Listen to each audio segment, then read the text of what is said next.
Kok off kamera lagi? Saya share screen ya. Yang kirim pesan.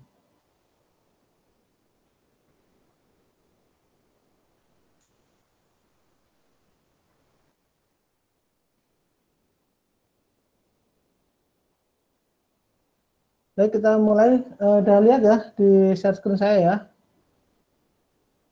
Halo?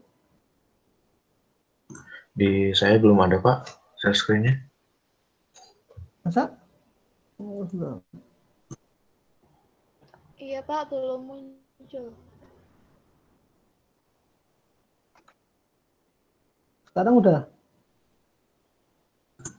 Belum juga, Pak. Belum, Pak.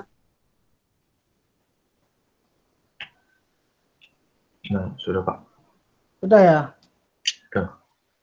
Ya, kita lanjut ke mikromeritik. Dan semalam saya udah, ya sebenarnya saya udah menambahkan materi kuliah ini mungkin pekan lalu ya, tapi semalam saya cek lagi dan ada yang saya updating ya. Jadi semalam saya udah ngabarin Alfi, termasuk juga udah saya di juru udah saya tambahkan juga tulisan ya, artikel ilmiah terkait contoh ya konkret aplikasi mikromeritik. Dalam hal itu judul artikelnya berjudul Micromeritics in Pharmaceutical Product Development ya. Yang sebenarnya kalau yang kelompok A2 ya, A2 kemarin kayaknya ada 2 kelompok deh, itu temanya tentang mikromeritik ya. Dan mungkin kemarin ketika diskusi masih agak meraba-raba, mudah-mudahan pas kuliah ini nanti, dan harapannya dari yang meraba-raba bertanya-tanya kemarin bisa kita diskusikan dan kita bahas di sini bareng-bareng ya. Ya, full page mikromeritik ya. Mikromeritik itu ya kemarin kan saya ada ini kan ya, masalah di praktikum. Jadi kalau kita ini kan di sini adalah dari kata-kata micro dan meritics. Jadi yang dibahas di sini adalah hal yang terkait dengan ya ukuran ya. Mikro itu kan menyatakan ukuran, ada mikrometer, mikroliter, ya, mikrogram, ya. Dan meritics hal-hal yang dapat ya. Jadi mikromeritik itu ya adalah merupakan ya, the science and technology, jadi ilmu dan teknologi yang terkait dengan partikel kecil. Ya. Jadi apa-apa yang ya kalau yang ya tadi kan jadi sejarahnya ya kalau yang besar-besar makro kan kita bisa misalkan katakanlah seperti meja belajar atau meja kerja kita kan kita bisa ngukur langsung panjangnya berapa, lebarnya berapa, tingginya berapa. Nah, kalau mikromerik, kalau benda-benda yang sifatnya ukurannya kecil sekali ya, sekian tahun lalu ya tatarannya mikro itu kan tidak mudah untuk melakukan analisisnya, tidak mudah untuk melakukan pengukurannya, sehingga istilah ini muncul. Dan kalau sekarang malah level mikrometer sudah mulai bergeser, orang banyak yang bergeser ke ukuran nanometer, lebih kecil lagi. Dan dengan ukuran nanometer itu ya yang mana ya dia mempunyai sifat yang sangat berbeda jika dibandingkan dengan ukuran makronya, sehingga teknologi yang berbasiskan pada skala nanometer, yes, teknologi yang berbasiskan pada ukuran-ukuran kecil ini banyak sekali digunakan saat ini. Ya. Jadi mikromeritik itu hal-hal yang terkait ya atau ilmu dan teknologi, karena memang mikromeritik tidak hanya di farmasi ya. Sekali lagi kan farmasi fisika ini adalah hal yang sifatnya dasar, dan mikromeritik pun demikian. Jadi dia tidak aplikasinya tidak hanya farmasi, ya. Kimia iya, teknik kimia iya, ya. Pokoknya ya sekarang itu apalagi era keterbukaan, era pasar tanpa batas blending gitu ya. Jadi yang menjadikan kita unggul saat ini adalah ya selain kompetensi ya soft skill kita. Ya. Kalau di Belanda itu yang perguruan tinggi yang menghasilkan farmasis apoteker itu cuma 2, yaitu University of Utrecht dan University of Groningen. Tetapi riset terkait obat-obatan, terkait dengan farmasi, drug use ya atau healthcare terkait dengan farmasi ya, itu semua perguruan tinggi Belanda. Ya. Jadi kalau sifatnya sains kan universal, jadi mikromeritik pun demikian. Jadi dia adalah ilmu dan teknologi terkait dengan ukuran partikel-partikel kecil. Ya. Nah, mikromeritik itu sangat terkait dengan ya pertama ukuran partikel dan distribusi ukuran partikel, kemudian metode penentuan ukuran partikelnya, kemudian bentuk partikel dan luas permukaan, dan kemudian ukuran pori. Ukuran pori nanti arahnya ke density, porositas density ya. Kemarin ada di artikel kayaknya A23, A24 ya, terkait micromeritic properties ya. Dia erat sekali ya, mikromeritic itu terkait dengan ukuran partikel dan distribusi ukurannya, kemudian metode penentuan ukuran partikel, bentuk partikel dan permukaan, luas permukaan, dan kemudian ukuran pori, porositas. Sebelum ke sini ya, masih di slide ini. Ada yang tanyakan? Enggak ada, nanti saya tanya. Yang tanyakan nggak terkait dari 2 slide itu?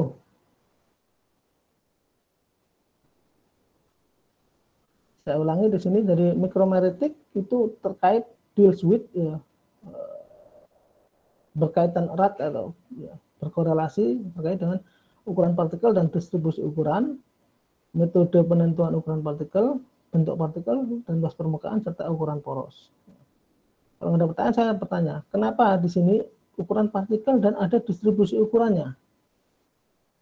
Kenapa kok ada distribusi ukuran partikelnya? Kenapa nggak ukuran partikel saja? Nangkep nggak pertanyaan saya? Halo?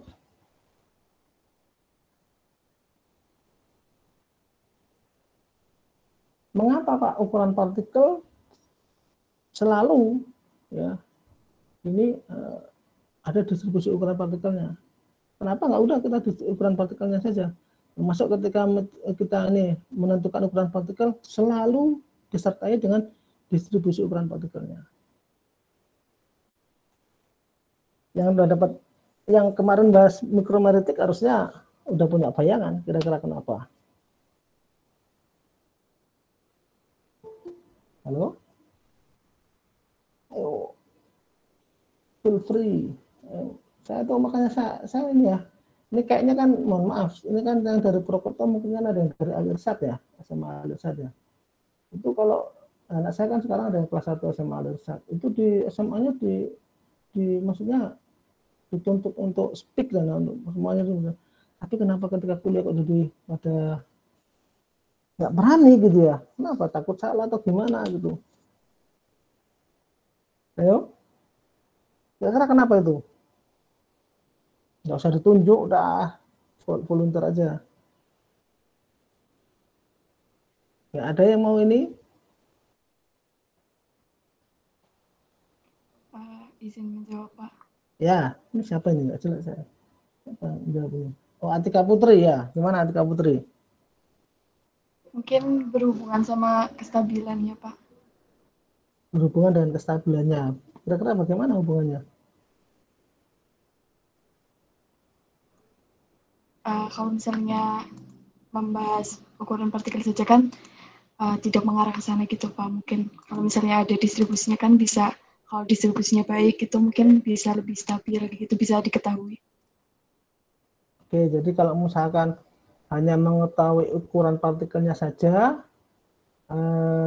tanpa mengetahui distribusi ukuran partikelnya nanti kita susah untuk mengetahui kestabilannya, begitu? Mungkin seperti itu Pak dari saya. Ya, terima kasih Atika Putri. Nggak disalahkan, nggak di ini. Jadi menurut Atika Putri ya, jadi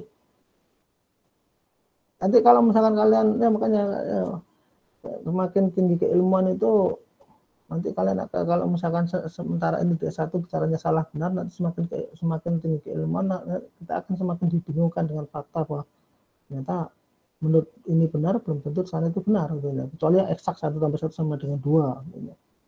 Tapi kan misalkan 1 tambah 1 sama 2, tapi kan 2 itu bisa dengan 2 plus 0. Nah, jadi tadi kata Atika Putri, kalau kita hanya mengukur ukuran partikelnya saja tanpa mengukur distribusi ukuran partikel, nanti kita tidak bisa mengetahui atau tidak bisa memprediksi kira-kira kestabilannya bagaimana, begitu ya? Ayo, yang lain. Baru Atika Putri. Ya, saya berusaha untuk tidak nunjuk, karena kalau di Belanda itu ini, ya. Belanda itu kalau misalkan diterangkan ya ketika diterangkan itu diam ya, tetapi ketika punya diskusi wah sampai dosennya itu sampai bingung jawab karena hampir semuanya bertanya, dan di sana tanya hal yang kritis yang tidak ngetes begitu. Halo, ayo nggak tanya. Merdeka Belajar Kampus Merdeka. Harus merdeka pikirannya, jangan terkungkung ya, jangan harusnya Merdeka Belajar merdeka ya, bukan ini. Saya juga agak ini, kalau saya ketemu dengan mahasiswa mana ya, saya bilang ini mahasiswa harusnya ini MBKM tapi katanya tambah ribet kan. Harusnya Merdeka Belajar benar-benar merdeka. Termasuk ini adalah kalau merdeka sekarang ungkapkan. Halo, saya berusaha nggak nunjuk ya, biar ya sip. Tadi kan kalau ukuran berarti ke besar dan kecil ya Pak dari partikelnya. Kalau misal terdistribusi, mungkin menurut saya itu ke banyak atau sedikitnya Pak. Kalau kata panggilanmu siapa? Atorik apa Ibnu? Ibnu Pak. Ibnu Maulan Atorik. Nama-nama sekarang nama-nama ini ya. Ya Ibnu, kata Ibnu kalau ukuran itu ke arah besar dan kecil, kalau distribusi tadi ke arah apa Ibnu? Banyak dan sedikit. Banyak dan sedikitnya. Oke, kita tampung. Jadi kalau kata Ibnu ukuran itu ke arah besar dan kecil, kalau apa distribusi ke arah besar dan banyak dan sedikit. Satu lagi, biar ini kan, jadi kan dituntut SCL. Kalau ya. Izin menjawab Pak. Ya, enak Agung, sip ya. Dari saya itu mungkin tadi berdasarkan Ibnu ya Pak. Kan tadi ukurannya besar sama kecil. Mungkin dipisah gitu, kayak pemisahan. Jadi yang kecil itu ntar digabung sama yang kecil, terus yang gede itu digabung sama gede. Mungkin gitu sih Pak. Ya baik. Jadi Anang Agung menambahkan yang disampaikan oleh Ibnu ya. Jadi ukuran itu untuk memisahkan yang besar dan kecil gitu ya. Baik. Saya nggak tahu Ibnu kemarin artikelnya dapat apa? Belum ya? Udah kan?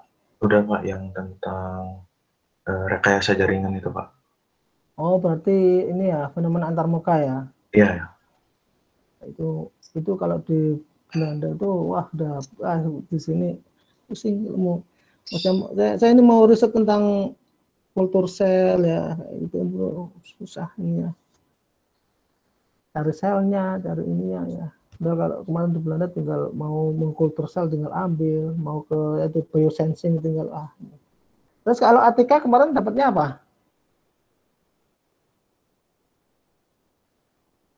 Kelompoknya. Halo. Iya. Maaf Pak, putus-putus. Ya. Oke, harus ya, halo. Di sini jelas. Ya, baik. Kalau Ahmad Anang Agung kemarin dapat apa? Artikelnya.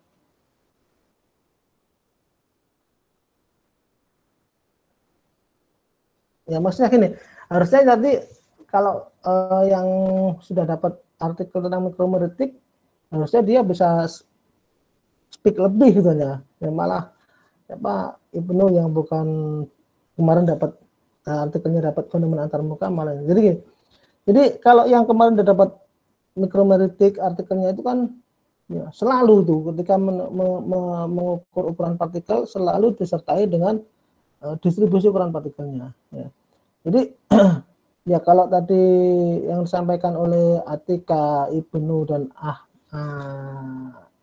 Anang Agung ya, itu katakanlah ke gambarannya, ke bayangannya. Jadi kalau ukuran menyatakan besar kecil, kalau distribusi menyatakan banyak sedikitnya, ditambah tadi oleh Atika dengan mengetahui ukuran dan distribusi, kita dapat memprediksi kestabilannya. Ya.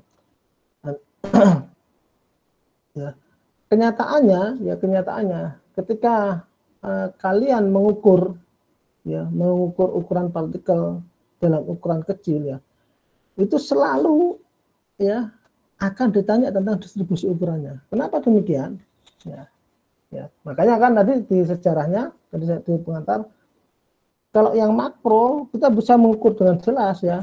Misalkan ruangan ini kita bisa mengukur panjangnya berapa, lebarnya berapa, dan kita bisa presisi. Ya. Karena gede kan, ya jelas. Kalau kecil, ya bagaimana kita bisa mengukur secara presisi? Ingat apa ini? Selalu ketika ini ada deviasinya berapa, ya. Dan dari deviasi itu kan dari distribusi ukurannya. Jadi makanya jadi ukuran partikel dan distribusi ukuran partikel dalam pengukurannya, dalam penentuannya itu selalu kita dapatkan itu. Ya. Jadi kenapa? Karena ukuran-ukuran yang kecil itu ya bukan ukuran, benda-benda yang kecil itu ukurannya relatif tidak seseragam yang makro, macam-macam bentuknya. Ya. Ya. Kalau kemarin yang dapat artikel misalkan bentuknya sferis, ya sferis juga nggak bisa seragam bulat bentukannya di situ. Ya.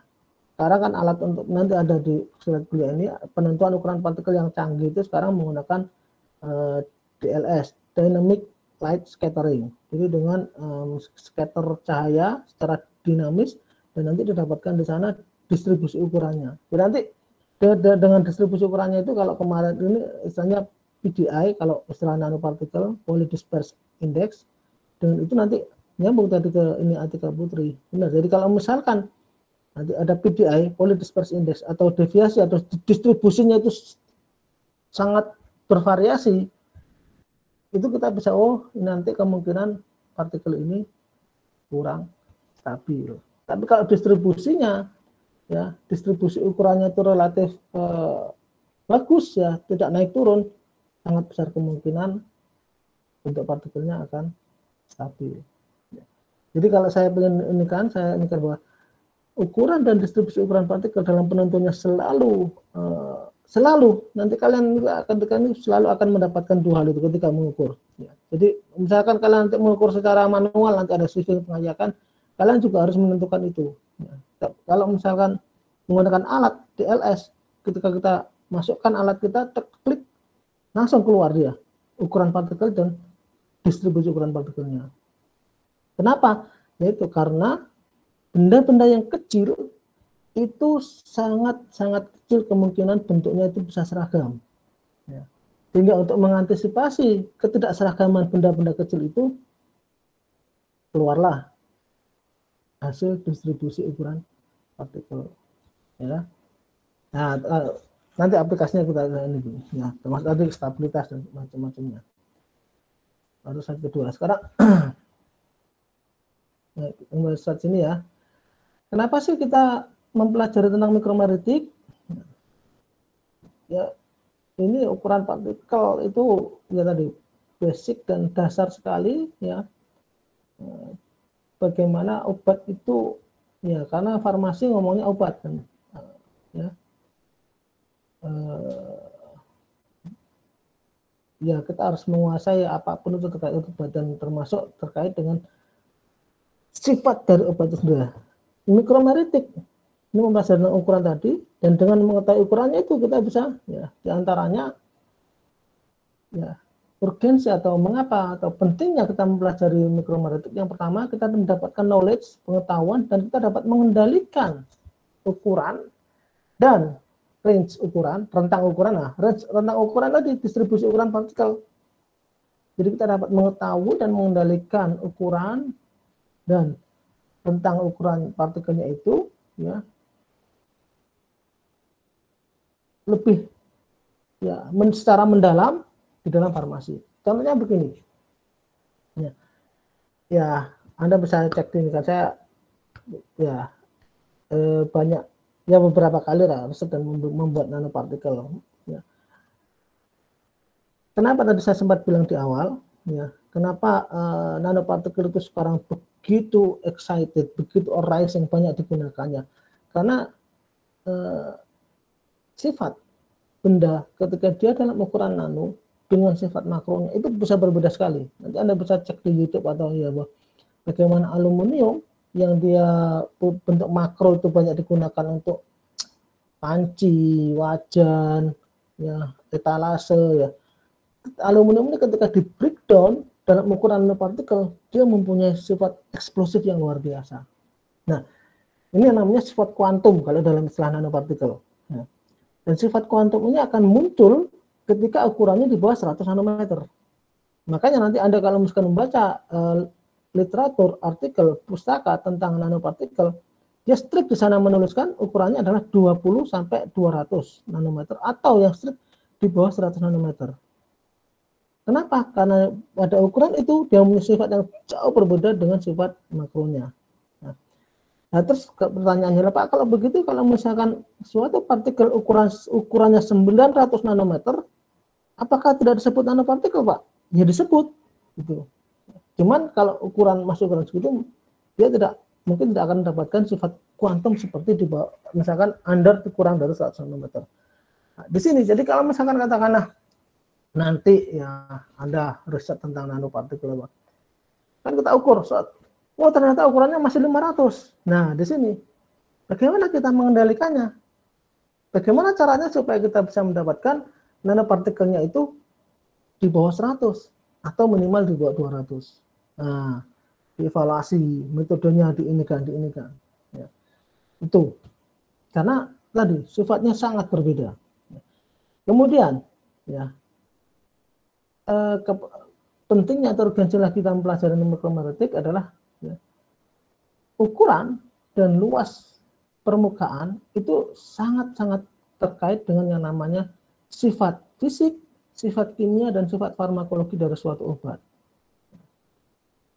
Ya, yang dapat artikel mikromeritik kemarin, bagaimana di situ dikaitkan suatu obat dioptimisasi formulanya, kemudian dievaluasi bagaimana sifat mikromeritiknya, bagaimana disolusinya, bagaimana biofarmaseutikanya, karena itu terkait.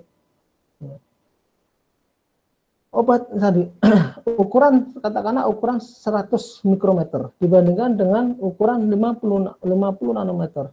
Tentunya dia mempunyai sifat fisika, ya, akan berbeda dibandingkan dengan, akan berbeda yang 50 nanometer dibandingkan dengan 100 mikrometer. Sifat kimianya juga berbeda, terlebih sifat farmakologi. Ya. Ya. Sifat fisika yang dapat kita lihat secara fisik, ya. Sifat kimia kita dapat amati setelah terjadinya suatu reaksi kimia, dan sifat farmakologi kita dapat melihat, ya, based on efek farmakologinya. Ya. Kemudian ukuran partikel itu berpengaruh pada pelepasan zat aktif dari bentuk sediaannya, baik yang diberikan secara oral, parenteral, rektal, dan topikal. Ini sudah dapat, sambil saya ini kan, sudah dapat udah lulus farmaseutika kan? Sudah ya, farmaseutika ya? Udah, Pak. Sekarang juga sedang belajar teknologi kesehatan farmasi. Iya nggak? Iya, Pak. Iya, Pak. Nah, sekarang pertanyaan saya, ya, karena nanti saya juga ngajar teknologi kesehatan farmasi. Ya. Pertanyaan saya adalah, mungkin nggak disampaikan begitu ya, atau nggak, saya nggak tahu sebetulnya. Oke, saya nanya sekarang, mengapa ketika begini kita demam, ya kan, langsung disuruh minum paracetamol, iya nggak? Halo? Iya, Pak. Kita demam, langsung orang udah beli paracetamol, Ya. Ketika kita beli paracetamol, ya, apa yang sering kita dapatkan? Paracetamol yang bagaimana?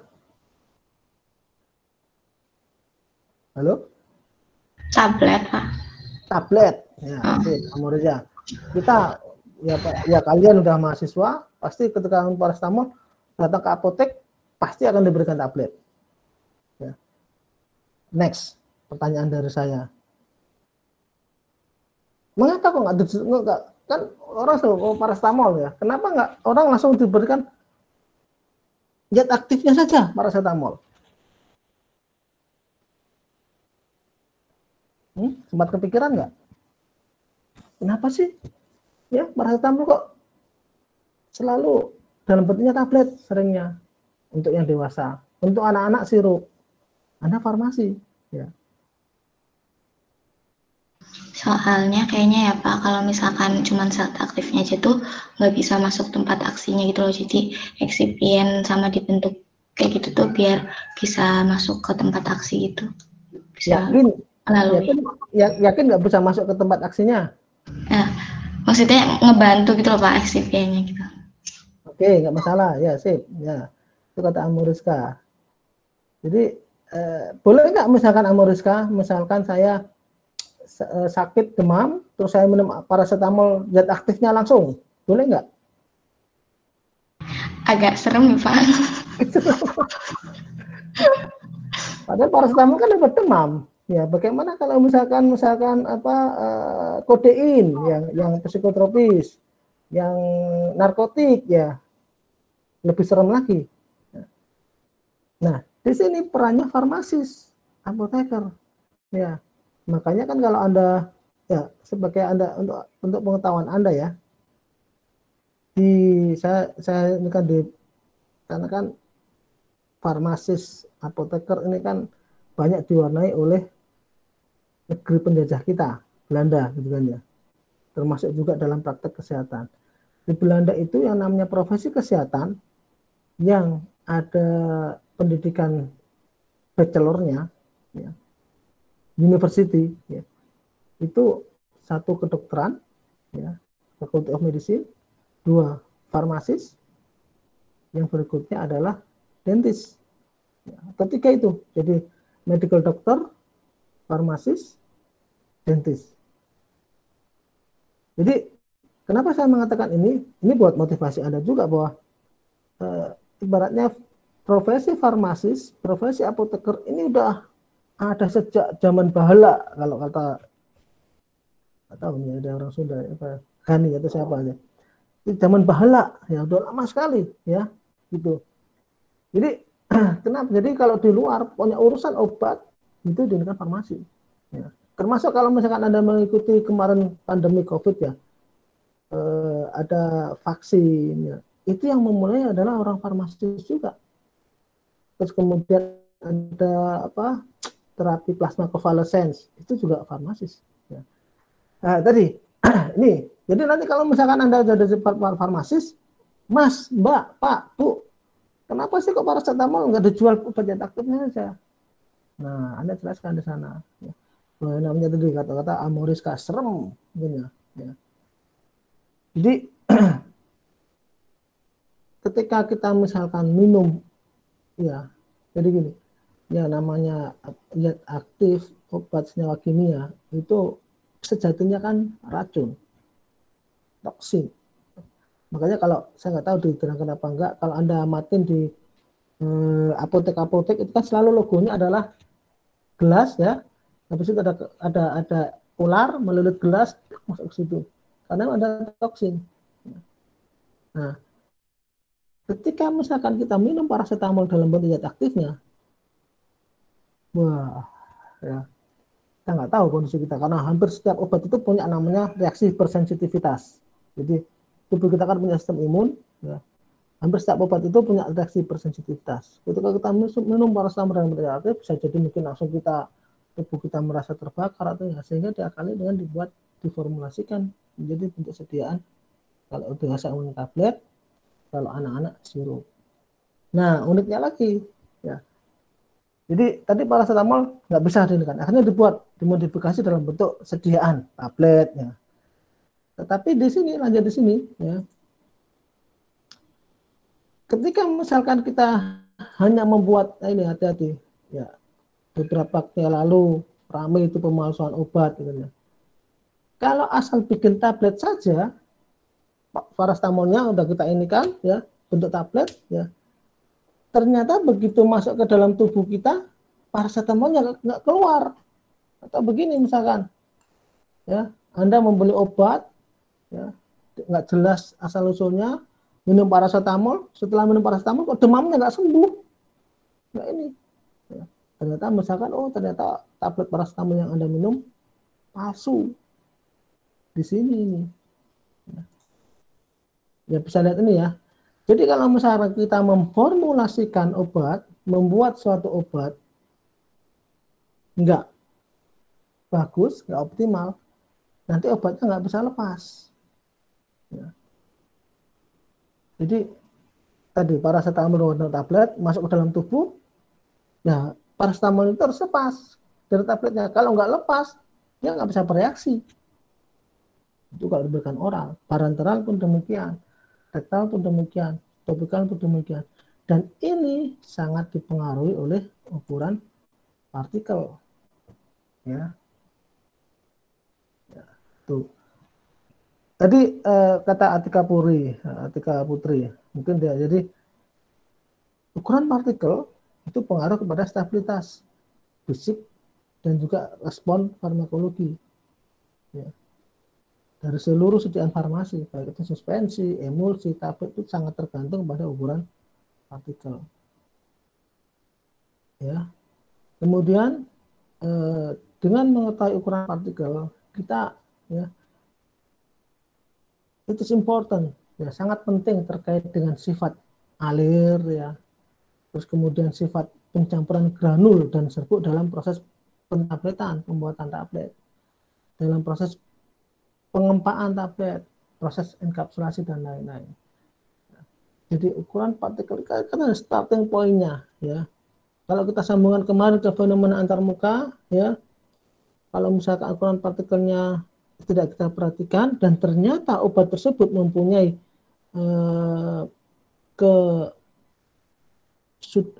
wetting, ya, dia tidak mempunyai keterbasahan yang sedikit sekali atau praktis dalam larut air, benar, kalau misalkan kita mau proses dan kita tidak hati-hati bisa sangat bermasalah. Gitu. Jadi ukuran partikel, ya, pembuatannya itu pengaruh, ya, bagaimana kita mau menggranulasikannya, mau dibuat dalam bentuk sediaan tabletnya, sifat alirnya bagaimana, ya, itu sangat pengaruh. Nah, hal yang penting, ya, nah, dalam suatu kumpulan partikel, ya, sampel polydisperse itu kan poly itu banyak, disperse yang tersebar, disperse, ya. Nah, yang pertama bentuk dan luas permukaan partikel, ya. Bentuk partikel dan luas permukaan partikel. Ya. Bentuk ini, ya, tentunya kemarin kalau nggak salah sudah saya sempat ingatkan bahwa bentuk kubus balok dengan bentuk bulat sferis itu ininya bisa berbeda. Balok ketemu dengan kubus nanti bisa berbeda sifatnya. Balok-balok saja jika dibandingkan dengan bulat-bulat itu, kita punya 3 kelompok, bisa jadi nanti akan berbeda di solusinya. Dan ini bisa jadi penelitian tersendiri. Jadi misalkan nanti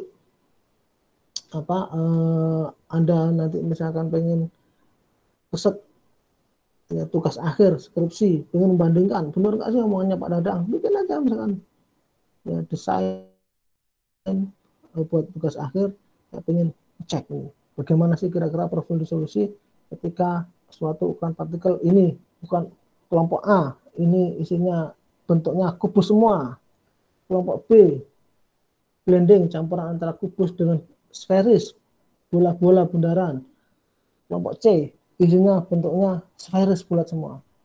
Running, formulasi, bandingkan sifat disolusinya bagaimana, sifat kelarutannya bagaimana, disintegrasinya bagaimana, sampai ke biofarmaseutikanya. Ya. Luas permukaan jelas sekali, Anda bisa lihat di sini, ya, satu balok saja, ya, itu total luas permukaannya 6 cm persegi. Ketika ini di breakdown, jadi ukurannya bisa 12 cm persegi. Diperkecil lagi menjadi 24 cm persegi. Ini tadi yang juga mensupport, mendukung data bagaimana ya, nanoteknologi itu ya menjadikan akselerasi sains cukup lipatannya atau lompatannya sangat luar biasa. Ya, jadi kisaran persentase bentuk dan permukaan partikel ini juga penting. Ya. Nah, bentuk partikel. Nah, tadi jika semua partikel berbentuk bola bagaimana? Ya, kita menggunakan rumus ini. Pi D pangkat 3/6. Nah, ini rumus apa ini? Ini rumus permukaan, ya, luas permukaan, rumus volume. Pi D pangkat 3/6. Ukuran partikel. Ukuran suatu sfer, ya, sfer itu bulatan, itu dinyatakan diameter. Kemudian ada diameter permukaan, ada diameter sfer bulatan yang mempunyai luas permukaan sama dari suatu partikel. Kemudian ada istilah-istilahnya, ya, ada volume diameter, ya, diameter sfer bulatan yang mempunyai volume yang sama sebagai volume dari partikel. Kemudian ada diameter projected diameter, ya, dp.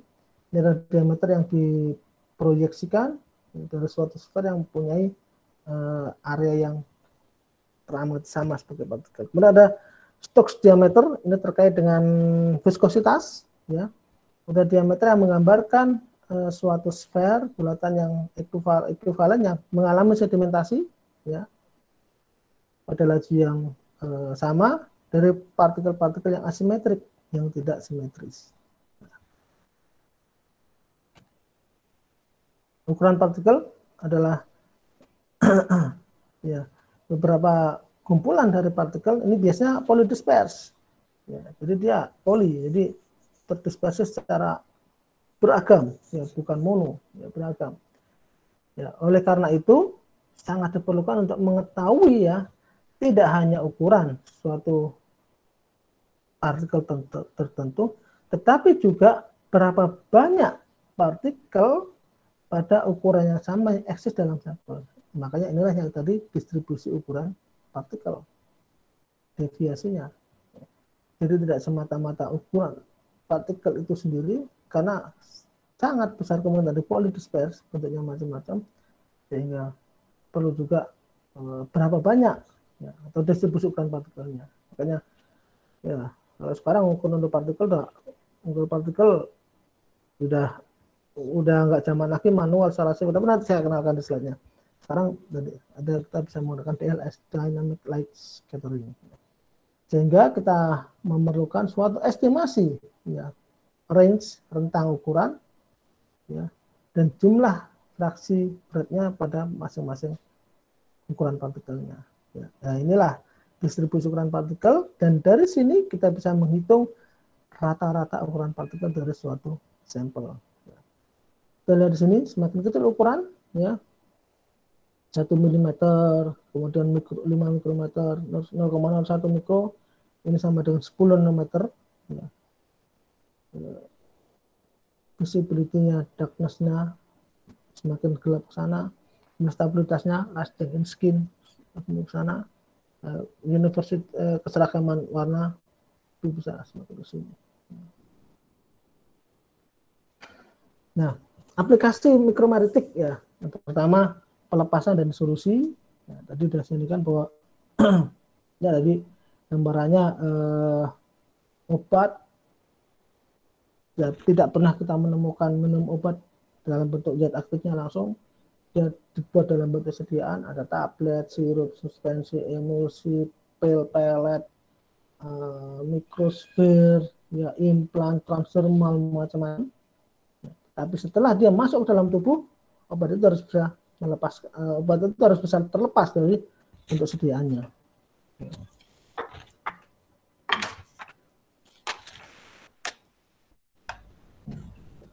Kemudian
halo?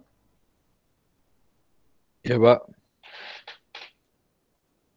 Ya. Terpental saya. Ini. Lanjut ya.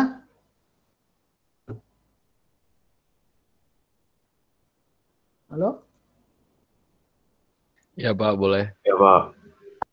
Ini kalau di kampus dibuat terpental. Nah, tadi saya sampai sendiri ya. Jadi obat itu dibuat dalam bentuk tadi macam-macam kesediaan. Begitu masuk dalam tubuh dia harus bisa lepas. Nah, pelepasan obat ini salah satunya menggunakan mekanisme disolusi atau larut. Nah, disolusi ini biasanya untuk obat-obat yang diberikan secara oral. Nah, ini hal yang ya, mikromeritik aplikasinya adalah untuk ini terkait dengan meningkatkan atau mengontrol pelepasan, meningkatkan atau mengontrol disolusi, kemudian meningkatkan atau mengendalikan absorpsi dan aksi obat, kemudian meningkatkan ya, stabilitas obat, dan kemudian terkait untuk keseragaman dosis. Ini makanya ya dari ini karena memang starting point ya terkait dengan benar-benar sifat dari partikel itu sendiri. Pelepasan dan disolusi, jadi ukuran partikel dan luas permukaan itu berpengaruh pada pelepasan obat dari sediaannya. Semakin tinggi luas permukaan, itu dia akan menghasilkan kontak yang cukup kuat ya, antara obat dengan cairan disolusinya secara in vivo, dan dia dapat meningkatkan larutan obat dan disolusinya. Jadi ada beberapa cara untuk meningkatkan laju disolusi obat ya. Salah satu caranya adalah dengan meningkatkan ukuran permukaan. Bagaimana kita dapat meningkatkan luas permukaan suatu obat? Di antaranya dengan pengecilan ukuran partikelnya. Jadi, meningkatkan luas permukaan obat dengan cara mengecilkan ukuran partikelnya. Itu. Kemudian absorpsi, ya. Ukuran partikel dan luas permukaan berpengaruh pada absorpsi. Jadi apanya kan absorpsi, liberasi itu obat dilepaskan, obat itu liberasi, dikeluarkan, dibebaskan. Ya. Jadi kan gambarannya ketika kita minum obat, dalam hal ini tadi saya akan contohnya minum tablet paracetamol, kita minum, kemudian dibebaskan obat itu dalam cairan tubuh kita, liberasi, kemudian setelah dibebaskan, ya, kemudian terjadi disintegrasi, obat itu pecah, ya, tablet itu pecah. Setelah terjadi di disintegrasi, kemudian disolusi. Setelah pecah, dia terdisolusi dalam cairan gastrointestinal, saluran pencernaan kita, terdisolusi absorpsi. Absorpsi ini setelah obat itu ada di saluran pencernaan, dia terabsorpsi melalui membran biologis membran tubuh kita. Ini juga dipengaruhi oleh absorpsi. Sangat juga dipengaruhi oleh ukuran partikel. Setelah terabsorpsi, ya, jadi kan tadi higher the dissolution, jadi disolusi yang lebih bagus akan menghasilkan absorpsi yang lebih cepat dan kemudian akan menghasilkan aksi obat yang lebih cepat dan lebih besar. Itu pengaruhnya begitu. Stabilitas fisika, jadi ukuran partikel dalam suatu formulasi itu mempengaruhi stabilitas fisika, suspensi dan emulsi. Tadi Atika Putri menyampaikannya. Jadi kalau misalkan ukurannya itu gambarannya Anda bisa praktek, ya, praktek. Sekarang zamannya kopi, ya, kopi macam-macam. Dan Proton sekarang banyak sekali kopi. Anda misalkan bisa praktek, ya, kopi dengan ditumbuk dengan luas permukaan dengan ukuran partikel tertentu agak gede-gede misalkan dibandingkan dengan ukuran kopi yang ukuran partikel lebih dikecilkan. Apa yang terjadi? Nanti stabilitas fisika dari kopi ini, ya, itu akan lebih stabil yang dalam bentuk bubuk atau ukuran partikel yang lebih kecil. Kenapa? Ukuran partikel yang gede dia akan cepat mengalami sedimentasi. Dia akan cepat memisah. Tapi kalau yang suspensinya akan cepat memisah. Ya, kalau misalkan yang tadi ini agak butuh waktu, ya, lebih lama tersedimentasi ampasnya jika dibandingkan dengan ukuran yang lebih besar. Semakin kecil ukuran partikel, dia akan menghasilkan stabilitas fisik sediaan yang lebih baik.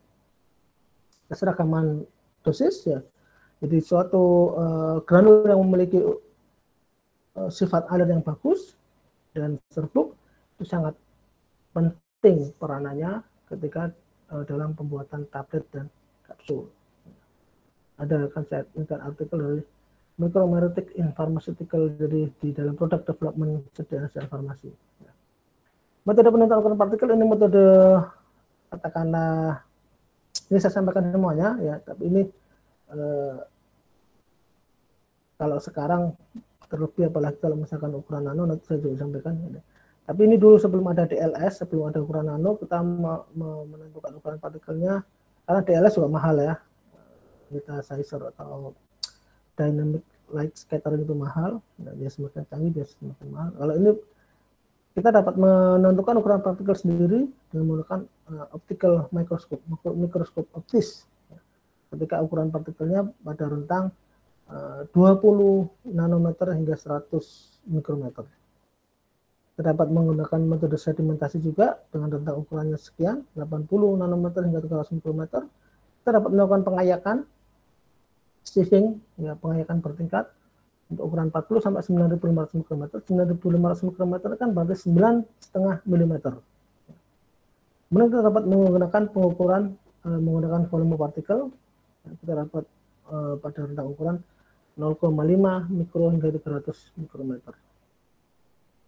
Ini rentang ukuran partikel 1 mikrometer bisa menggunakan elektron mikroskop, ya, yang menggunakan ultrasentrifuge dan bisa untuk absorpsi metodenya. Ukuran partikel 1 sampai 100 mikrometer menggunakan mikroskop optis, sedimentasi, dengan menghitung, dan ada permeabilitas udara, dan lebih dari 50 mikrometer dengan pengayakan.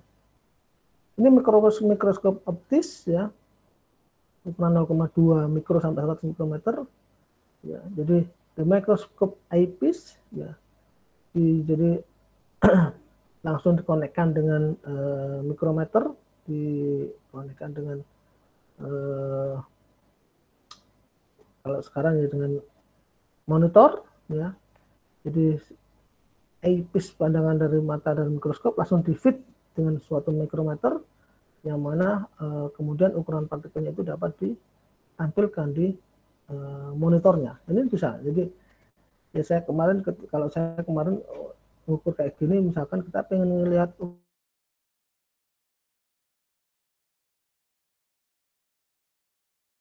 berapa, jadi ini itu dikonekkan. Jadi mikroskop optis dikonekkan dengan monitor. Ya, karena kalau jadi kalau kemarin ketika saya prakteknya saya cari gambar presisi fokusnya di sini, tetapi untuk pengukurannya di sini. Ya. Karena kalau mengukur dari sini, ya matanya berakomodasi terus-terusan, jadi mengukurnya dari sini. Ini untuk menentukan fokus bagian mana ya kalau sel, ya, struktur selnya di zoom, ya, nanti dia Bapak, mohon akan maaf. kelihatan ukurannya di sini. Ya, gimana? PPT-nya nggak ke-share, Pak. Masa sih? Iya, Pak. Dari yang optical mikroskopi tadi. Ya ini kalau di kampus itu saya aduh.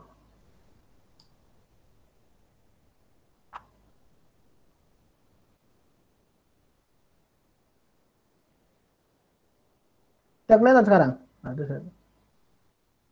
Halo? Udah kelihatan? Sudah. Sudah, Pak. Nah, dan saya tertarik. Jadi kalau di ini saya dulu pengalaman ketika saya misalkan mengukur sel, ya. Jadi di sini preparatnya taruh di sini di sel, kemudian dibuat difokuskan di sini. Nanti mikroskopnya ini langsung diukur, dihubungkan ya fit ya dengan suatu mikrometer di sini. Ya. Nanti kita bisa mengamati ukurannya di sini. Ya. Tinggal kita mau perbesarannya berapa, ya. Nanti ada keluar sini berapa mikrometer, terus di situ berapa perbesarannya. Nah, di sini untuk memfikskan gambar yang kita amati sambil untuk mencari fokusnya.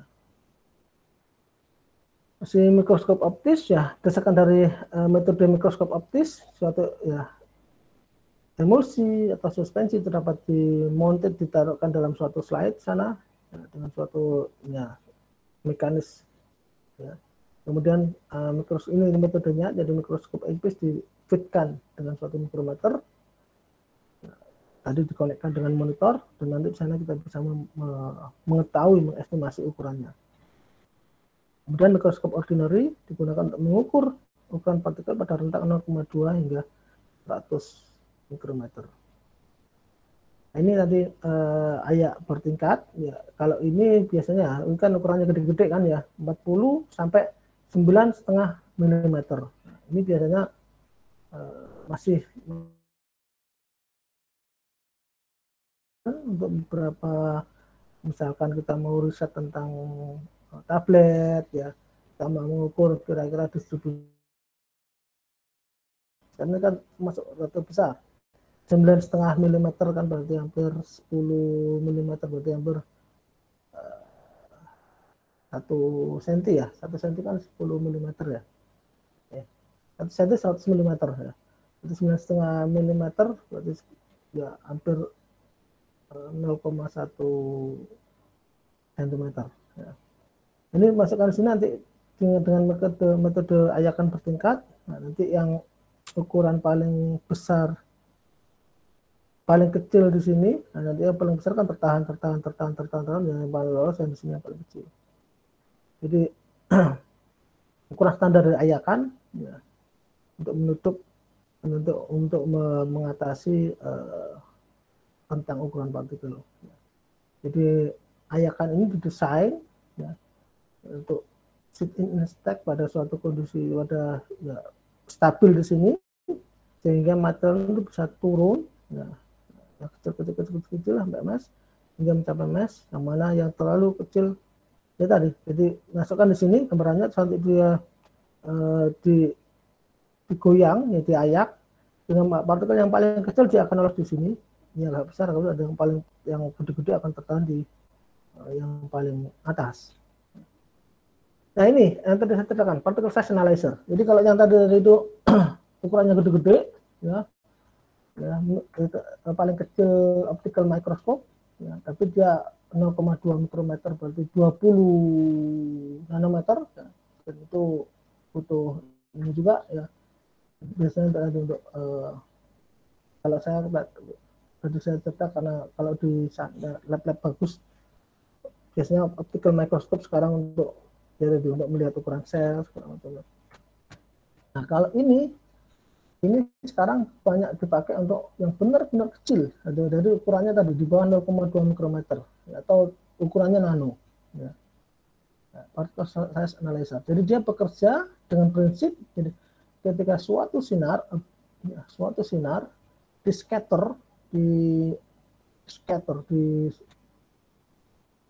disebarkan ya oleh suatu kelompok partikel yang kemudian sudut pemancaran cahaya itu diinversikan secara proporsional pada menjadi suatu ukuran partikel, yaitu ukuran yang partikel yang lebih kecil ya itu dia akan mendapatkan sudut ya, the angle of sudut pemancaran sinar yang lebih besar.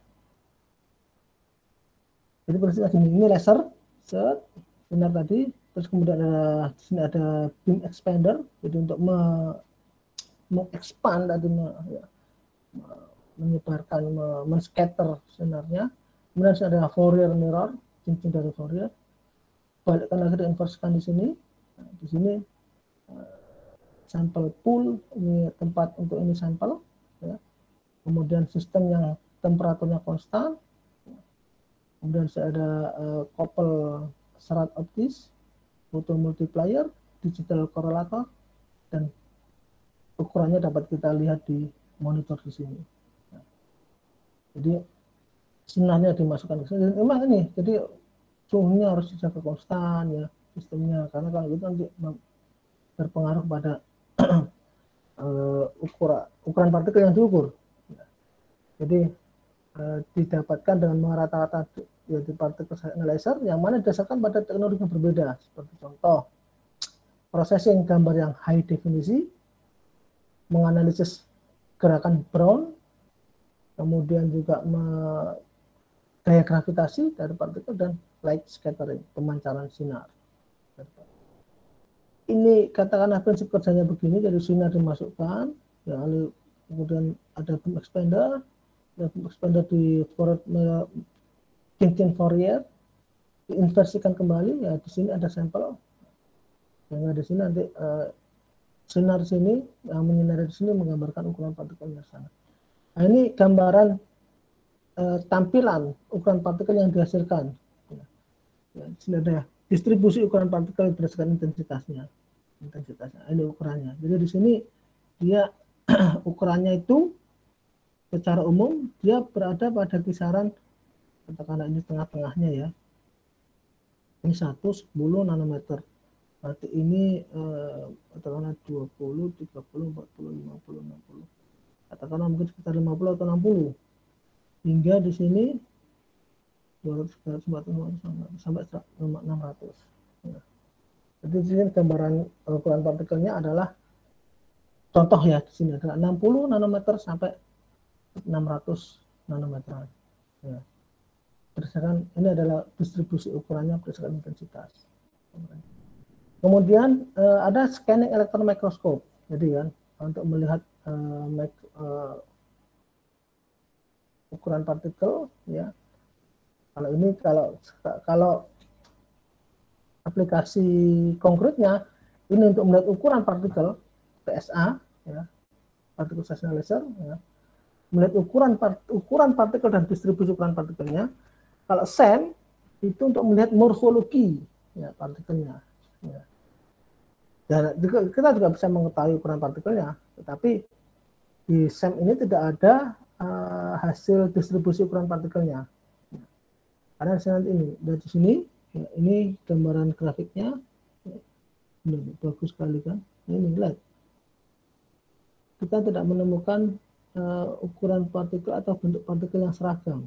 Meskipun dia ini adalah bentuknya sferis, ada beberapa sferis dan satu bulatan juga mengandung beberapa partikel, bentuknya juga relatif tidak seragam. Makanya keluar distribusi ukuran partikel. Nah, sekarang diukur menggunakan PSA. Jadi scanning electron microscope itu men-scan, ya, memindai suatu elektron yang difokuskan, ya, sinar elektron difokuskan dan dia meliputi dari suatu permukaan, dan dia dari situ terus membuat suatu gambar. Ini gambarannya, jadi ada elektron gun, senjata elektron disemprotkan di sini. Ya, ini sinar elektronnya di sini, ada anode di sini, kemudian magnetic lens, ya. Sampelnya di sini spesimen, ya, backscatter electron detector, secondary electron detector.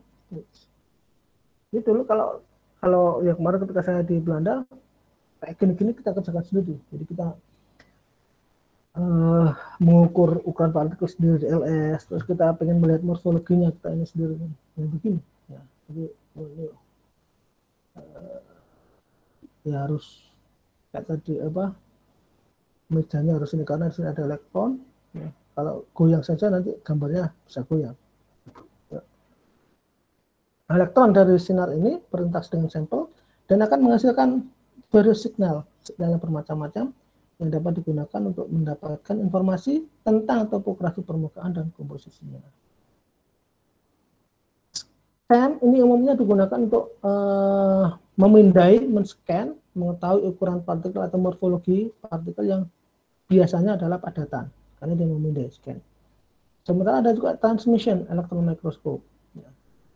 Dia menggunakan metode pendekatan transmisi. Lagi scan, ini transmisi. Nah, ini biasanya digunakan untuk zat-zat atau sampel-sampelnya itu bukan padatan umumnya. Ya. Jadi TEM, transmission elektron mikroskop, biasanya digunakan untuk melihat spesimen-spesimen tipis, ya.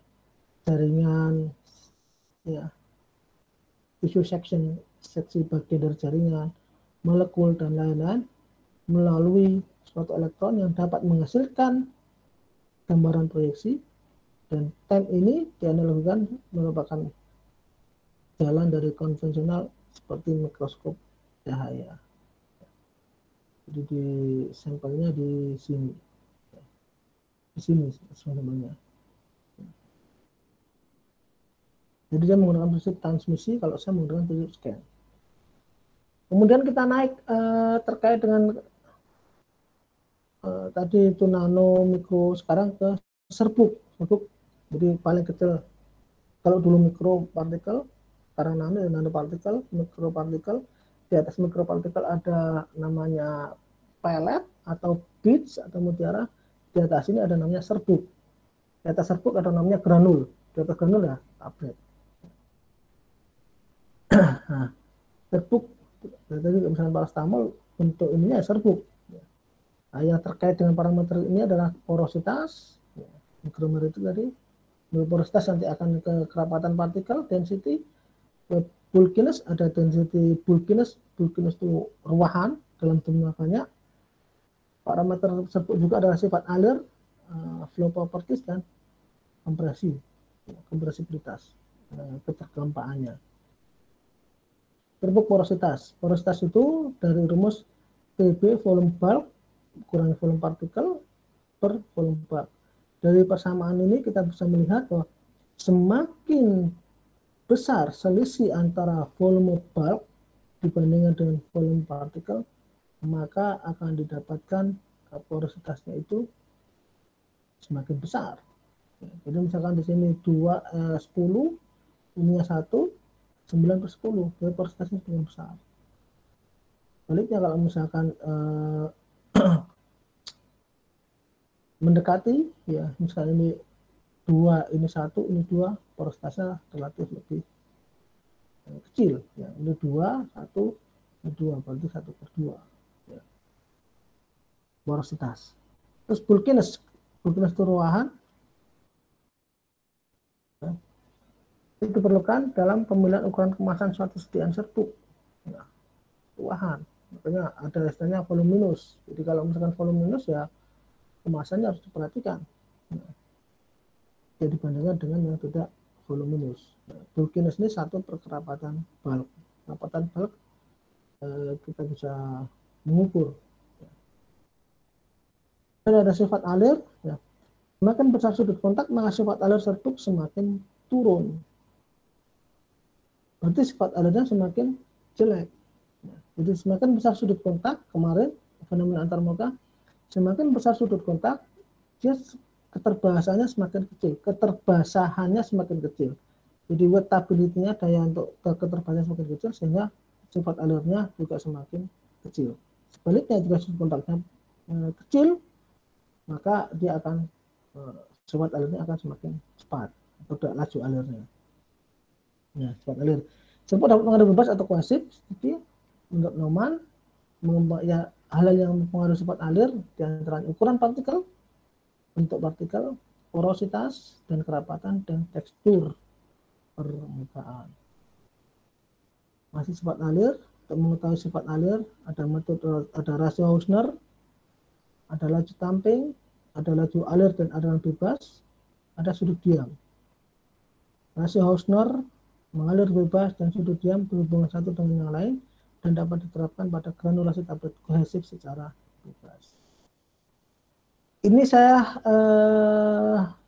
mengambilkan sarikan picture-picture gambar-gambarnya dari artikel yang sudah saya inikan di Eldiru ya. Jadi terkait micromeritics in pharmaceutical product development. Jadi aplikasi atau gambaran konkret mikromeritik di dalam pengembangan produk farmasi.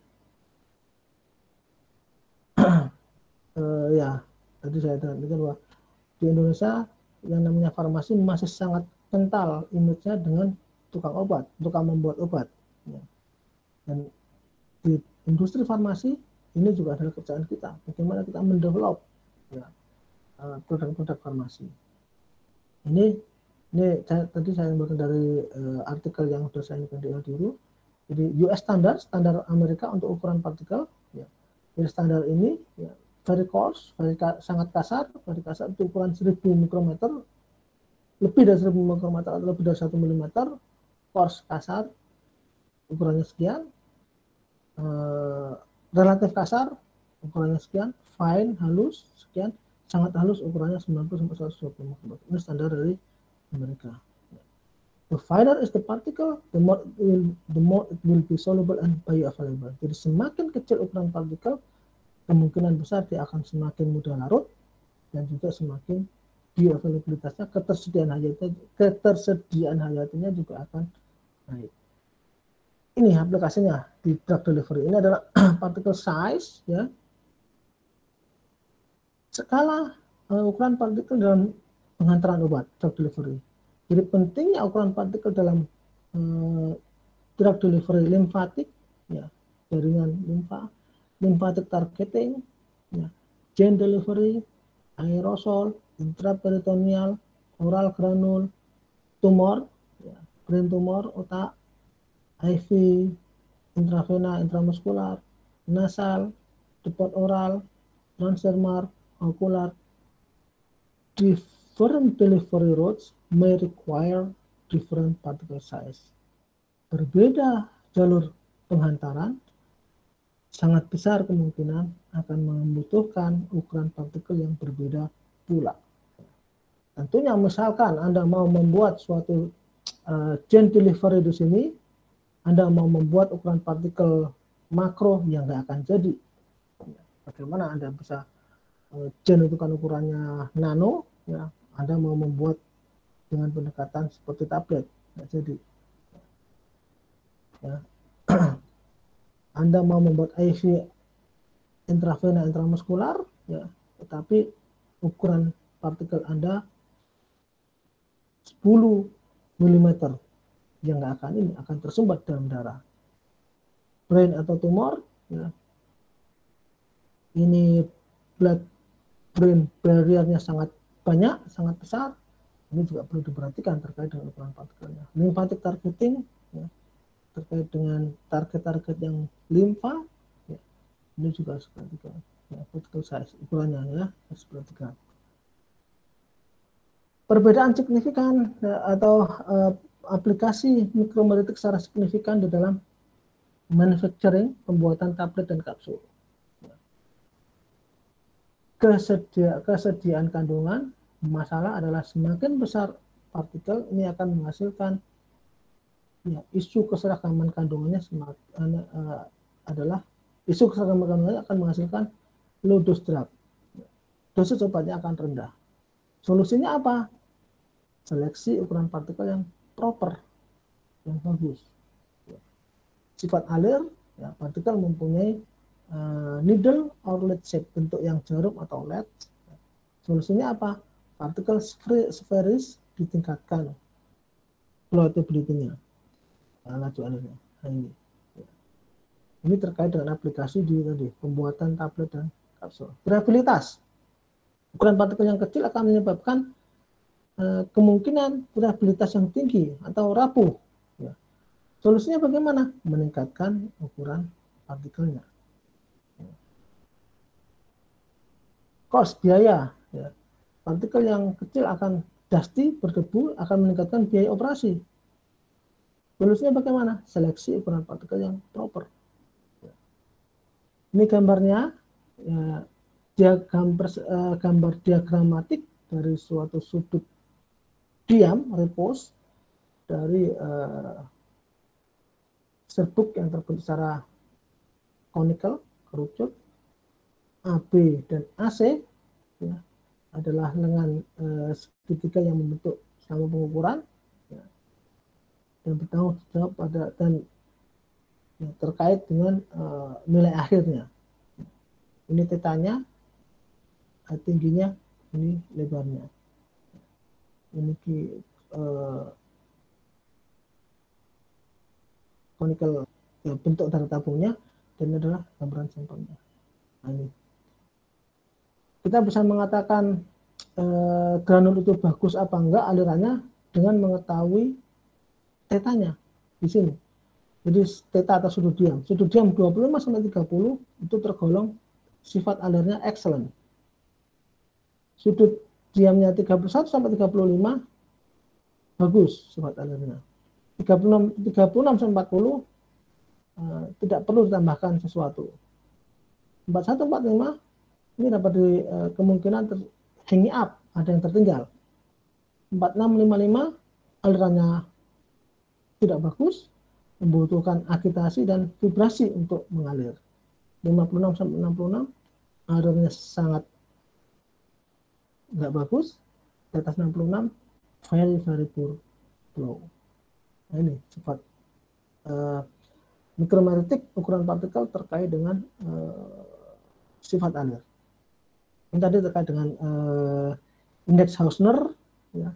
Ada bulk density, ada tapered density. Ini tadi bulk density didapatkan dari massa yang diambil per volume bulknya, volume ruahannya. Tapered density ini yang dimanfaatkan dari massa yang diambil dibagi dengan volume tapered. Kemudian ada indeks kompresibilitas dari VB min VT per VB kali 100. Rasio Hausner itu VB per VT. Volume bulk per volume tapered. Ini indikatornya. Ketika indeks rasio Hausner 1 sampai 1,11 itu termasuk alirannya excellent. Kemudian parameter material yang mempengaruhi parameter proses tertentu dan sifat terkait dengan sistem pengantaran obat adalah ada ukuran partikel terkait dengan aliran dari serbuk, derajat kegempaan, kompresi, keseragaman campuran, keseragaman kandungan, dan lain-lain. Nah, kesimpulannya dari ini ada apa? Yang pertama, pengetahuan dan kontrol ukuran rentang ukuran partikel sangat penting di dalam farmasi. Ukuran partikel terkait erat dengan signifikansinya, impact-nya, efeknya terhadap sifat fisika, sifat kimia, dan efek farmakologi obat. Secara klinis, ukuran partikel obat dapat mempengaruhi pelepasannya dari sediaan yang diberikan secara oral, parenteral, rektal, dan topikal. Keberhasilan formasi suspensi, emulsi, dan tablet dari aspek stabilitas fisik dan respon farmakologi juga bergantung pada ukuran partikel obat.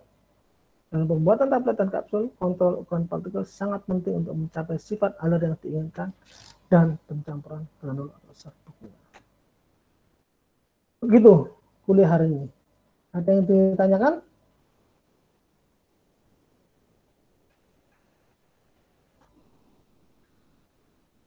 Halo?